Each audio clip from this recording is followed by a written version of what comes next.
The thing is with me, you dig, I need to know some more about it. I wish you had some more literature about the educational thing here. Because, you dig, as far as we're concerned in the struggle, the way we look at struggle is that this depends on the educational thing, you dig. Because this depends on the education. Well, the whole thing. No, but in the end, this does. You can form this with no education.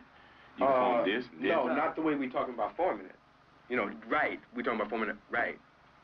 You know, it's not on the paper. We didn't write it on the paper. You form it right with no education. No. Let me give you an example. Jomo Kenyatta formed the excellent revolution with no education. And on the day of the end thing, Jomo told the motherfucker, said, well, you know, you can educate, hate the enemy, but I'm your brother. I'll help you lead the revolution. Now I'm going to oppress you.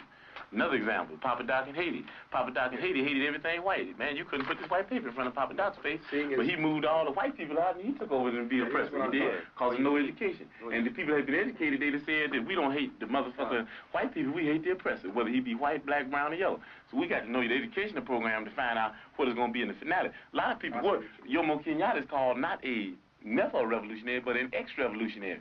So is Papa Doc. They brought on a successful revolution. That thing in the Mao's was a bitch.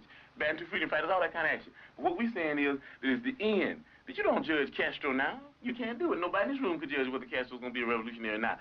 You know what I mean? We're talking about things, you know what I mean, with China, the People's Republic, and even at the stage they're in now, talking about even going on further into a communistic state. That's what we're talking about. Those are revolutionary. So we got to understand here the educational program that you have to be able to figure out whether it will go on the right lines where the people will end up in a situation where they can be able to really control themselves. You understand what I'm saying? With no education, the people take this local foundation and start stealing money because they won't be really educated to why it's a people's thing anyway. You understand what I'm saying? With no education, you have neo-colonialism instead of colonialism, like you got in Africa now, like you got in Haiti. So what we're talking about is there has to be an educational program. That's very important. As a matter of fact, it's so important for us that a person has to go through 6 weeks of our political education before he can consider himself a member of the party, able to even run down ideology for the party. Why? Because if they don't have an education, then they're nowhere. You dig what I'm saying? They're nowhere because they don't even know why they're doing what they're doing. You might get people caught up in the emotionalist movement. You understand me? You might get them caught up in because they're poor and they want something. And then if they're not educated, they want more. And before you know it, they'll be capitalists. And before you know it, we have Negro imperialism. Now, what kind of economic system am I talking about? Because no one can exist without an economic system. No one can exist without a spiritual system, because the spiritual system feeds into the cultural system.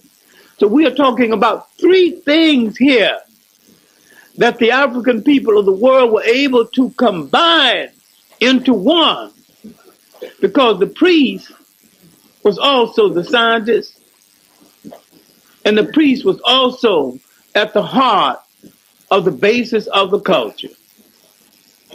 Now, how then could people sustain themselves for thousands of years before they knew there was a European in the world?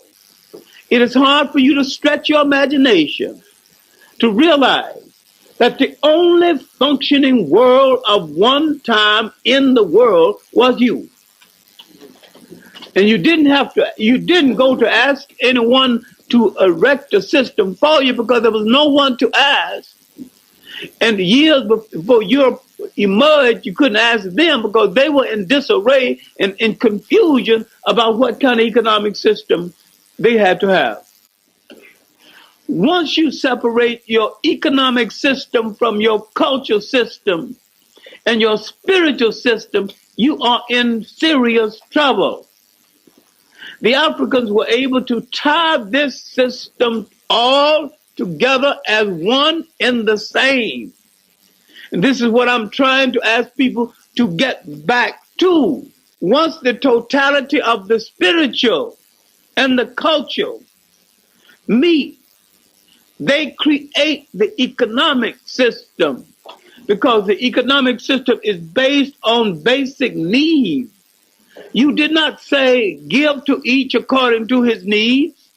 You just did it. You do not say in this economic system, before the interference of Europe, that a man with 6 children deserves more space and more food than a man with 2 children. You just did it. You did not say that there are people in your family and in your community that needed basic protection and consideration. You just did it. Now, what kind of economic system did we have in a community at a time when there was no word for jail because no one had ever gone to one? No word for old people's home because no one had ever thrown away grandma and grandpa. No word for orphans because no one had ever thrown away their children. We are people politically naive and culturally naive because we have bought someone else's concept and neglected more important concepts of our own.